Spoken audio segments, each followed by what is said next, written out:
सुनकर देखो, सुनकर देखो, सुनकर देखो जी।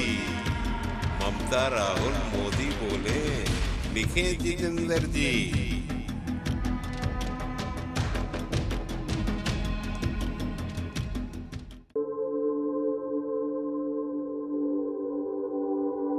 सभी को नमस्कार। नमस्कार उनको भी जो मंचासीन है, सबके नाम मुझे नहीं मालूम है इसलिए नाम नहीं ले पा रहा हूँ।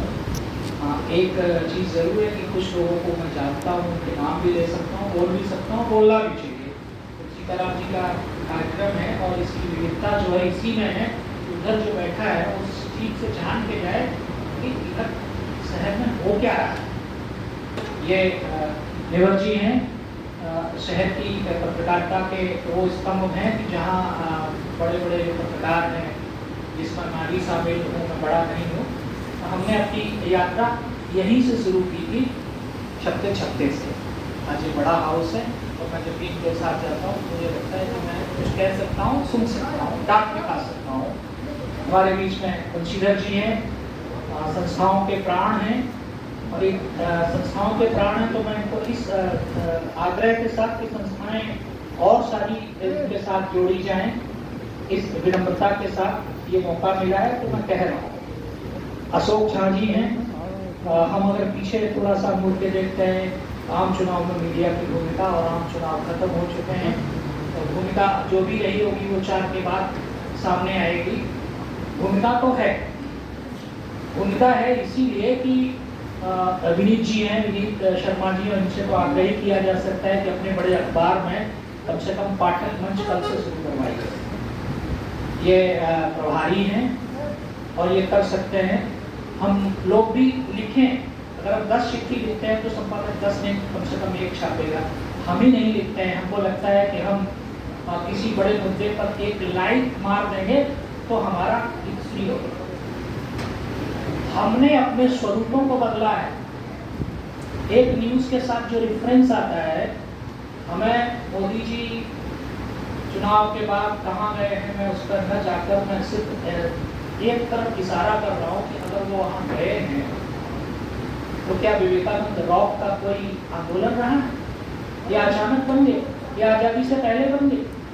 तो ये जो समाचार के पीछे की जो विचार हैं और व्याख्याएं हैं, वो अगर संपादक भूल जाता है तो वहाँ जरूरत पाठक की पड़ती है, लेकिन पाठक लाइक के साथ चला जाता है और कई बार वो लाइक भी नहीं करता। जो लाइक करता है उसके नीचे भी लाइक लिखता है, कोई थैंक्स लिखता है उसके नीचे भी लगा देता है। तो ये मीडिया की भूमिका है। मीडिया में सिर्फ संपादक नहीं है, मीडिया में सिर्फ सोशल इन्फ्लुएंसर्स नहीं है, यूट्यूबर्स नहीं है, उसमें वो भी हैं जो पाठक हैं और उनकी भागीदारी अभी पहले से ज़्यादा हो सकती है, हो रही है, लेकिन उसके स्वरूप बदल रहे हैं। प्रिंट में हमें लगता है कि इस तरह गलत हो जाएगी, लेकिन लाइक में 2 लाइक वहाँ से चिपका के यहाँ कर दो तो बहुत अच्छा होता है। अच्छा तो पाठ की प्रतिक्रिया में लग रहा है मुझे कि कविता भी पाठ की प्रतिक्रिया में चली गई है, वो भी पाठक पढ़ दे रहा है और हम उसको वेरी गुड बोल के साइड से चले जा रहे हैं। ये जो बड़ा महासमर गुजरा है, ये उन नेताओं को पूछिए जो लगातार कन्याकुमारी से लेकर दूसरी तरफ भागते रहे हैं। यहाँ 1-2 मित्र मेरे बैठे हैं जो लगातार 1 महीने से आज यहाँ है, आज वहाँ है, यहाँ, लेकिन कल इलेक्शन हो गया तो वो थोड़े से फ्री है। इस मीडिया ने इस चुनाव के पूरे स्वरूप को बदला है और अब बोलते हुए कोई हिचक नहीं है कि पहले फेज में जो भाषा थी विरोधियों की या भूतपूर्व सरकार की, भूतपूर्व इसलिए कहेंगे कि नई सरकार केयरटेकर सरकार थी, उनकी जो भाषा थी पहले चरण की और आखिरी चरण की भाषा को आप देख लीजिए, एकदम अलग है। यह है मीडिया की भूमिका। आप एक बात कहते हैं कि बस आप सिनेमा आया तो लोगों ने गांधी को जाना,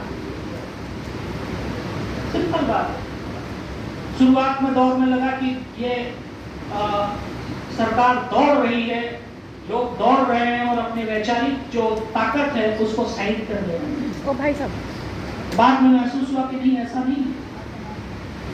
जिन वैचारिकता के लिए आप चुनाव लड़ रहे हैं, जो आपका पॉलिटिकल क्लास है, क्लान है, अगर आप अपने बेस से हट रहे हो तो आपका मतदाता आपसे हट रहा है। और इस तरफ सबसे बेहतरीन इशारा राजनीतिज्ञों को किसी ने नहीं किया, उन संगठनों ने नहीं किया जो साइड हो रहे थे, उन्होंने किया, जो अखबार वाले हैं फोन करके कहा, अलग अलग माध्यमों पे कहा। और ये पहला चुनाव है, पहले से लेकर आखिरी तक मीडिया की वजह से एकदम फॉर्मेट्स बदलते चले गए। एकदम लोकल से हुए, स्थानीय हुए, एकदम लोकल हुए, म्युनिसिपैलिटी की तरह हुए, नगर निगम की तरह हुए। और आप देखेंगे कि इसमें जो रिजल्ट है उस पर 4 के बाद खुद ही चिन्ह निकलता है, क्या निकलता है उसके बाद की बात है। लेकिन सीताराम जी को मैं धन्यवाद देता हूँ, इसलिए देता हूँ कि शायद मुझे नहीं लगता कि जो कोने में मेरी उषा दीदी बैठी हैं या यहाँ विनीत जी बैठे हैं या बीच मम्मा बैठा हो, किसी को भी महत्व उन्होंने कम दिया हो। मैं इसके लिए उनको धन्यवाद देता हूँ। मैं इसलिए और भी धन्यवाद देता हूँ कि ऐसे समय में अगर चुनाव हो रहे होते और कोई पक्ष या विपक्ष में बोल देता तो भी बड़ी मुश्किल हो जाती। लेकिन उन्होंने चुनाव के ठीक बाद भूमिका पर बात की, और असल में भूमिका तो आपको दिखाई देगी, अभी तो बात हो रही है, भूमिका दिखाई देगी 4 तारीख के बाद। और यही वो हिंदुस्तान की चीजें तय होनी है कि हम किस तरफ जा रहे हैं।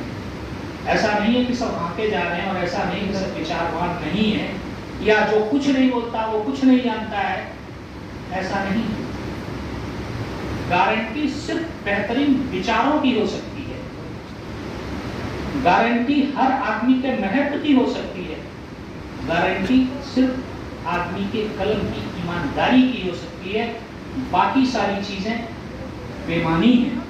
बेमानी इसलिए भी है कि कभी कभी इकट्ठे हो पाते हैं 2 महीना 3 महीना में, तब हम लोग इस तरह की बात कर पाते हैं। मैं सीताराम जी को व्यक्तिगत धन्यवाद भी दूंगा, और आप लोगों को भी इसलिए दूंगा कि आप लोगों ने कम से कम मेरे ध्यान से बात तो सुनी। हालांकि मैं तो बड़े मूड में आया था, एक डायरी मोटी सी ले आया था कि कविता पढ़ूंगा, लेकिन कविता न पढ़ के मुझे लगता है कि जो बातें मुझे कहनी चाहिए, और सीताराम जी जैसा हमें होना चाहिए।